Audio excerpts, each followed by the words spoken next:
Hello दोस्तों, जैसा कि आप देख रहे हो अपने इस प्यारे से यूट्यूब चैनल में मैं तहे दिल से आपका स्वागत करता हूं और अभिनंदन करता हूं।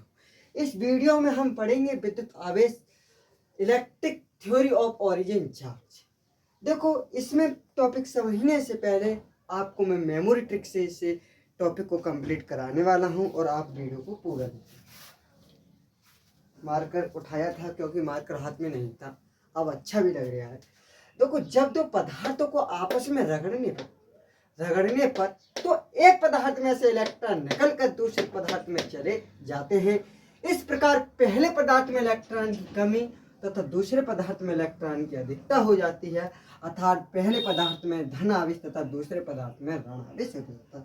पॉजिटिव चार्ज देने पर जो द्रव्यमान में होगी वो कमी हो जाएगी और नेगेटिव चार्ज देने पर द्रव्यमान में जो होगी हमारी अधिकता हो जाएगी। ये कैसे होगी मैं आपको एक स्टेप बाय स्टेप आपको समझाता हूँ दोस्तों।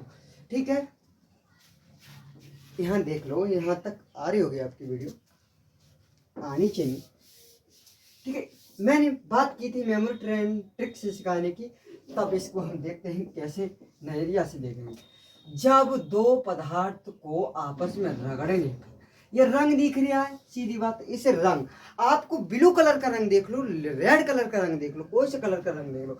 जब दो पदार्थ जेडी ने क्या किया, अपने ऊपर रंग डाल लिया और कहा बैठा को एक पदार्थ में इलेक्ट्रॉन एक ट्रेन में बैठ के क्या करिए, निकल कर एक कार में, मतलब गाय में क्या, उसी में कार चल रही है रेलगाड़ी में, दूसरे पदार्थ में चले जाते हैं। कार इमेज करो यहाँ, फिर क्या, ट्रेन, कार और ट्रेन में क्या होगी, आपस में टक्कर होगी कि कमी से क्या दूसरे पदार्थ में इलेक्ट्रॉन की अधिकता हो जाती है। अब देखो, ये तो मेरी मेमोरी ट्रिक है, इससे आप समझ सकते हो। अब आपको मैं इसका फंडामेंटल सिखाऊंगा। देखो, माना कोई एक ये आवेश है प्लस दूसरा ये बी आवेश है, इस पर Q1 है और Q2 है। ठीक है, पहले इसका एक बात बताते हैं कि Me पर इलेक्ट्रॉन, द्रव्यमान पर इलेक्ट्रॉन कितना होता है, 9.1 गुणा 10 की घात माइनस के 31 kg होता है। दूसरी बात, प्रोटॉन पर कितना होता है, 1.67 गुणा 10 की घात माइनस के 27 kg होता है। इसमें इलेक्ट्रॉन और प्रोटॉन में बहुत कमी और अंतर का आसमान है। इन पर ये होगा, यदि मैं खाली इलेक्ट्रॉन दूं तो 1.6 गुणा 10 की घात माइनस 19 कूलम होता है। ये आपको समझना पड़ेगा स्टूडेंट। देखते हैं, अब आगे बढ़ते हैं। ठीक है, अब मैं मेमोरी टिकते सिखा रहा हूँ। ये देखता हूँ ये आ रहे हैं कि नहीं आ रहे हैं, चलो कोई बात नहीं, आ रहे हैं। जब Q1 और Q2 को आपस में जब हम घर्षण करते हैं, आपस में इनको रगड़ते हैं, तो हमें मिलता क्या है भाई, एक आपस को और इन दोनों को A प्लस B, इन दोनों को जब हम इन दोनों चार्जों को आपस में हम रगड़ेंगे जैसे Q1 प्लस के Q2, तब हमें फॉर्मूला क्या मिलेगा, Q1 प्लस के Q2/2। इस आवेश में यह वाला फॉर्मूला मिलेगा। यदि आप दूसरा एग्जाम्पल देख रहे, ये आप फॉर्मूला है, इसे आप उतार सकते हो। कैसे, जब Q1 और Q2 को आपस में रगड़ते हैं तो जो आने वाला आवेश है हमारा Q1 और Q2, Q1 प्लस Q2 हो जाएगा। ठीक है, अब क्या है, देखो पहले तो हम परिभाषा से भी समझ सकते हैं। जब दो पदार्थों को आपस में रगड़ने पर तो पदार्थ में से इलेक्ट्रॉन निकले, मतलब इस पदार्थ में से एक बात, हाँ, ये धनावेश और ऋण आवेश की बात हम बता देते हैं। ठीक है, ये कोई 10 कूलम आवेश है प्लस का, इसे माइनस के हम 10 कूलम आवेश इसको भी मान लेते। जब इसमें तो एक आवेश घटेगा तो यहाँ तो हो जाएगा 11, यहाँ तो 11 बन जाएगा, और इसमें क्या होगा, 9 कूलम आवेश, यहाँ पर पॉजिटिव चार्ज, और इसमें क्या अधिकता हो जाएगी, किसकी, द्रव्यमान की, इलेक्ट्रॉन की, इस पर क्या हो जाएगी, अधिकता हो जाएगी। अर्थात ये कैसे आवेश होगा, ऋण आवेश, और ये कैसे होगा, धन आवेश, ये धन आवेशित होगा। अब देखते हैं हम आगे के लिए।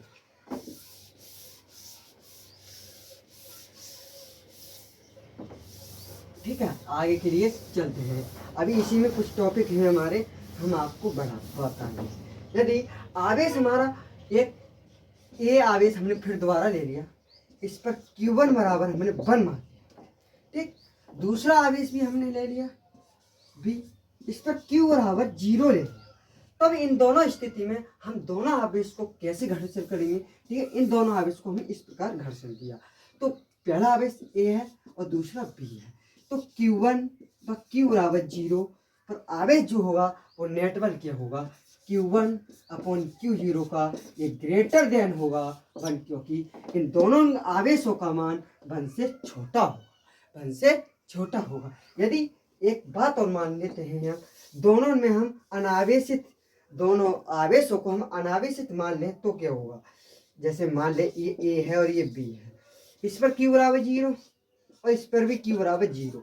तो उस स्थिति में जो आने वाला आवेश है नेक्स्ट Q अपॉन Q2, ये स्थिति कैसी होगी, -1/1 के बराबर होगा। ये -1/1 के बराबर होगा। यदि आप एग्जाम्पल लेना चाहते हैं तो एग्जाम्पल ले लेते हैं।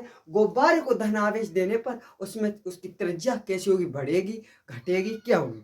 तो दोस्तों गुब्बारे में यदि हम धनावेश देते हैं तो पहले भी गुब्बारे में एक नेगेटिव चार्ज होगा। भाई कहने की बात क्या है समझो, क्योंकि उस गुब्बारा है उसमें भी नेगेटिव चार्ज होगा। यदि हम पॉजिटिव आवेश दे रहे हैं फिर भी उसमें नेगेटिव चार्ज होगा। जब दोनों को आपस में, देखो बात मेरी ध्यान से सुनना, कि तब उस स्थिति में हमारा प्रतिकर्षण बल करेगा। देखो इसको हम धन आवेश दे रहे हैं लेकिन गुब्बारा को हम फुलाएंगे तो उसमें भी तो पॉजिटिव आवेश होगा। भाई उसको में पॉजिटिव आवेश होगा तो तब त्रिज्या कैसी होगी, बढ़ेगी। ये इस ऐसे क्वेश्चन टाइप के मैं एक क्वेश्चन सीरीज लगाऊंगा ताकि आपको जल्दी से जल्द समझा दूंगा। यदि इसमें एक बात तो और बताई इस थ्योरी में हमने कि जब दो पदार्थों को आपस में रगड़ते हैं तो पहले पदार्थ में इलेक्ट्रॉन की कमी तथा दूसरे पदार्थ में इलेक्ट्रॉन की अधिकता हो जाती है। ये तो बहुत सिंपल है।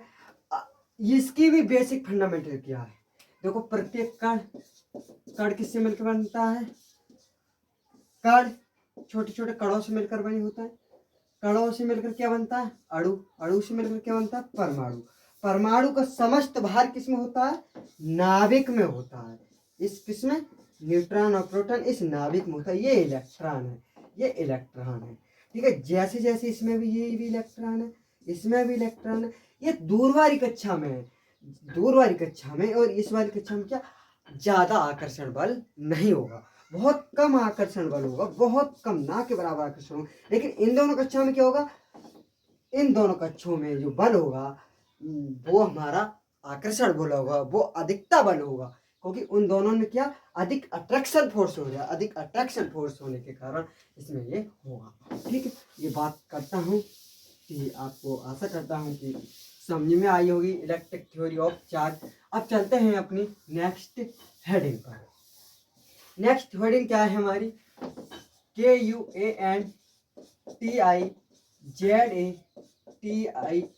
Quantisation of CHARGE, quantisation of charge क्या है। देखो इसकी भी ट्रिक सीधी सीधी है। कापू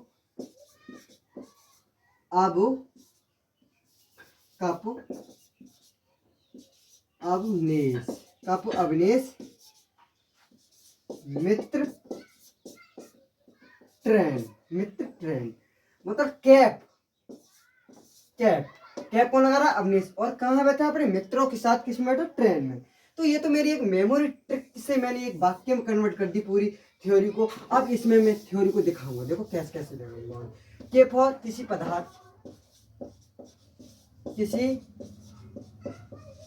पदार्थ में उपस्थित देखो थोड़ी सी मिस्टेक हो जाती है। किसी भी पदार्थ में उसके आवेश, आवेश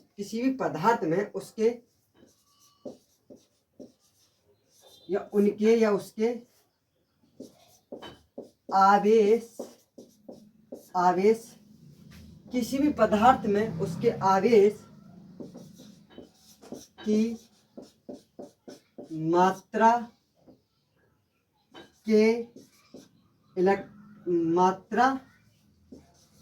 में या आवेश की मात्रा, ठीक है, आवेश की मात्रा में इलेक्ट्रॉन जो होंगे कैसे होंगे, पूर्ण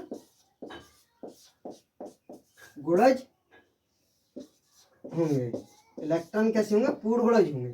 ये सिंपल सी परिभाषा मैंने 4 लाइनों में तोड़ दी है समझाने के। और इसका फॉर्मूला क्या लिखा, Q बराबर N।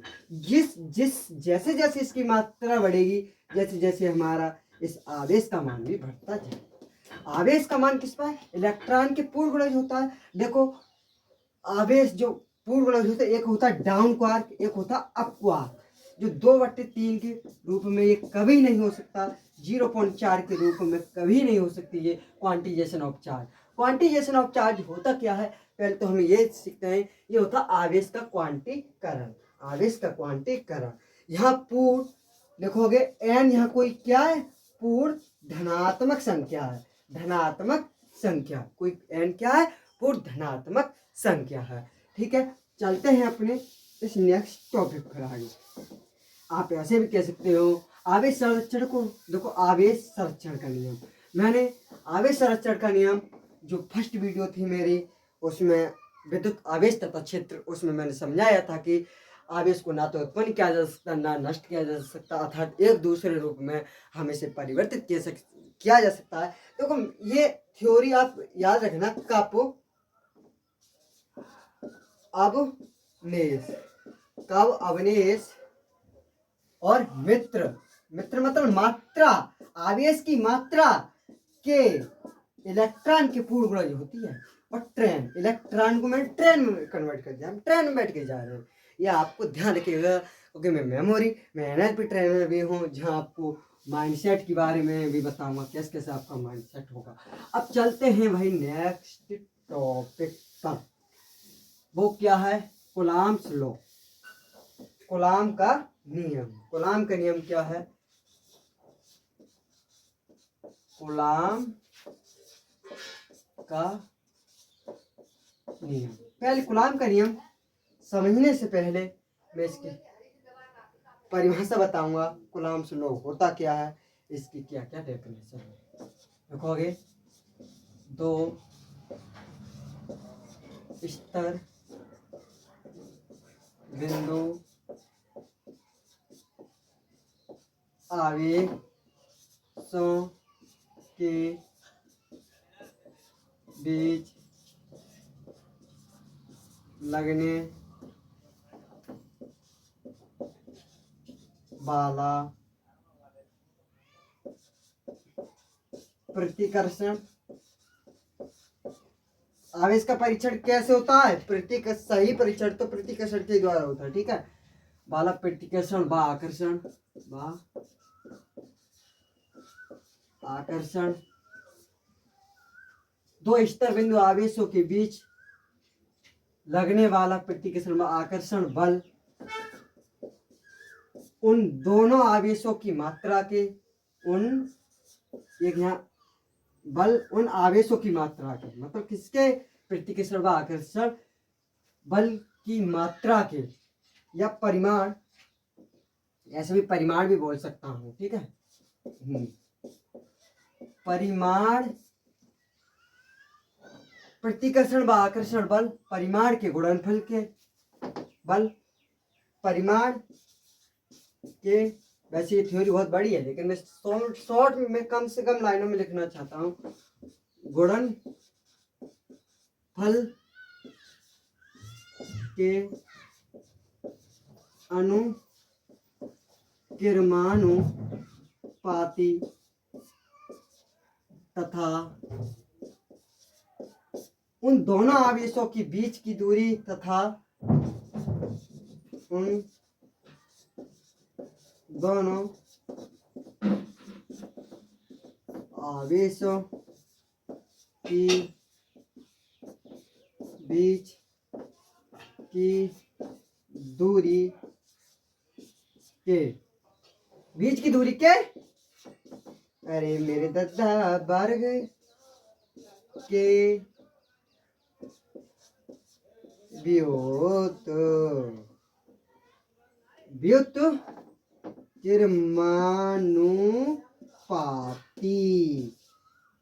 व्युत्क्रमानुपाती होती है। देखो कैसे कैसे होगी, ये कोई आवेश है, ये ए आवेश है और ये दूसरा बी आवेश, इस पर Q1 और इस पर Q2 आवेश है। अब इनके बीच की दूरी r तथा इन पर लगने वाला फोर्स F, मतलब परिमाण के, ठीक है, इन दोनों आवेश पर जो बल लगेगा क्या हुआ, F लगेगा। अब देखो आप इसकी थ्योरी कैसे लिखोगे, माना दो आवेश, माना ए बी, दो परिमाण में ए और बी, ऐसे लिखोगे, माना ए और बी दो आवेश Q1 व Q2 परिमाण के, मतलब स्तर बिंदु, ऐसे बोलोगे, स्तर बिंदु आवेश है तथा उनके बीच की दूरी r है तथा किसके हमें बल निकालना है इसमें। ये तो इसकी सिंपल थ्योरी हो गई है। आप सिंपल थ्योरी इसे ये तो आप बना भी लोगे। देखो डायरेक्ट हम चलते हैं फॉर्मूला, ये F बराबर Q1 अपॉन Q2, ठीक है, समीकरण नंबर 1 होगी। देखो यहाँ तक दिख रहा है कि नहीं, ये चेक करता हूँ मैं। चलो भाई अंत तक तो दिख ही रहा, चलो भाई अंत तक तो दिख ही रहा है, समीकरण नंबर 1। अब हम आगे के लिए मिटा देते हैं, ठीक है भैया, पढ़ लो भैया पढ़ लो। समीकरण नंबर 1, और जो किसके व्युत्क्रमानुपाती किसके होगी, r स्क्वायर के। समीकरण नंबर 2, समीकरण 1 को 2 को मिलाने पर क्या मिलता है, f अनुक्रमानुपाती Q1 into Q2 upon r square. समीकरण नंबर 3 होगी, समीकरण नंबर 3 होगी। अब आगे इसको हटाएंगे तो जो निर्वात या वायु के लिए के बराबर, निर्वात या वायु के लिए क्या होता है, 1/4 पाई एप्सिलॉन नॉट, ये मान इसका होता है, ठीक है, निर्वात या वायु के लिए। अब इसे भी ध्यान रखना होगा आपको।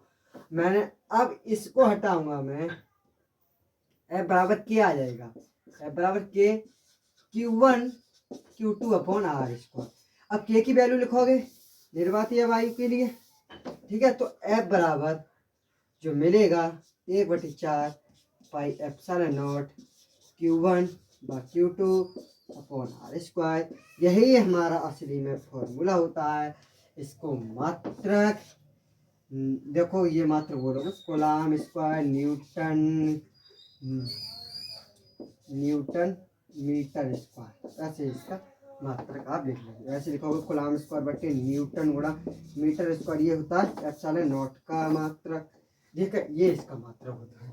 अब आपको देखो एप्सिलॉन का मान भी निकालना सिखाएंगे आपको।